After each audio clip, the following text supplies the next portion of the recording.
साथ बदलते भारत की शान। केंद्र सरकार देश में कृषि शिक्षा, शोध व अनुसंधान को बढ़ावा दे रही है। इसी क्रम में साल 2022 में ICAR ने कृषि विश्वविद्यालयों में स्मार्ट क्लासरूम के अलावा सॉफ्ट स्किल जैसे कई नवाचार करने के अलावा वोकेशनल कोर्स भी शुरू किए हैं। कृषि शिक्षा में नई शिक्षा नीति लागू करने के अलावा एग्री दीक्षा जैसे नवाचारों पर दूरदर्शन संवाददाता OP यादव ने बात की भारतीय कृषि अनुसंधान परिषद के उप महानिदेशक शिक्षा डॉक्टर RC अग्रवाल से। भारत सरकार देश में कृषि शिक्षा, शोध और अनुसंधान को लगातार बढ़ावा दे रही है। साल 2022 की अगर बात करें, इस साल में शिक्षा के मामले में किस तरह नवाचार हुए, नई शिक्षा नीति को लागू कर युवाओं को कौशल युक्त और दक्षता युक्त बनाने में कितनी मदद मिली, इन सभी विषयों पर बात करने के लिए हमारे साथ मौजूद है भारतीय कृषि अनुसंधान परिषद के उप महानिदेशक डॉक्टर RC अग्रवाल।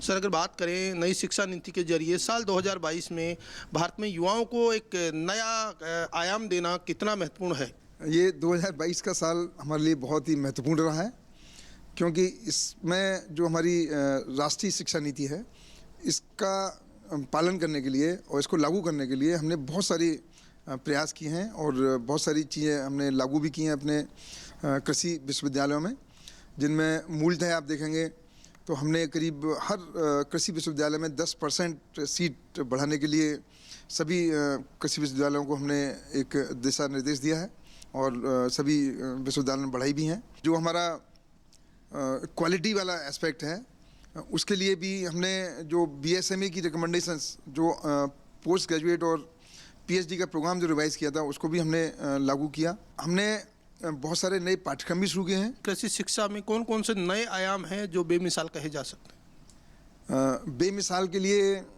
मैं कहूँगा, एक तो जो हमने हैकाथन किया, उसमें बहुत बच्चों ने बढ़ चढ़ कर भाग लिया और अभी दो हैकाथन हमने इस वर्ष किए, उसमें बहुत सारे नवाचार हमारे पास आए।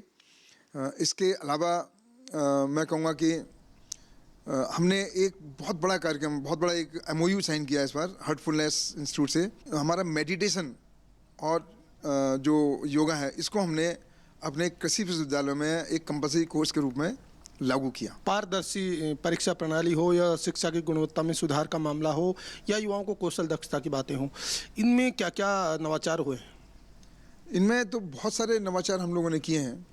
अभी जैसे मैं बात करूं एंटरप्रेन्योरशिप की, आपके किस तरह से बच्चे अपना स्वरोजगार ढूंढें, तो उसमें हम लोगों ने जो हमारा एक विश्व बैंक की योजना है, उसमें करीब हमने 400 के आसपास वोकेशनल कोर्स हमने शुरू किए हैं। हमने एक सॉफ्ट स्किल, जो कि राष्ट्रीय शिक्षा नीति में भी लिखा हुआ है कि बच्चे सॉफ्ट स्किल को कैसे सीखें, इसके लिए हमने करीब 60 कृषि विश्वविद्यालयों में हमने कोशिश की है कि लैंग्वेज लैब एस्टेब्लिश की जाए। इसके अलावा जो एक बहुत बड़ा काम हम लोगों ने किया है इस वर्ष, वो है जो हमने पूरे 74 यूनिवर्सिटीज़ में एक स्मार्ट क्लासरूम जो हमने लगाया है सभी यूनिवर्सिटीज़ में, उसमें हमने ये अनिवार्य किया है सभी कृषि विश्वविद्यालयों के लिए कि किस तरह से सभी कृषि विश्वविद्यालयों में जो अच्छे टीचर्स हैं, उनके लेक्चर्स को रिकॉर्ड कर सेंट्रल प्लेस पर एक जगह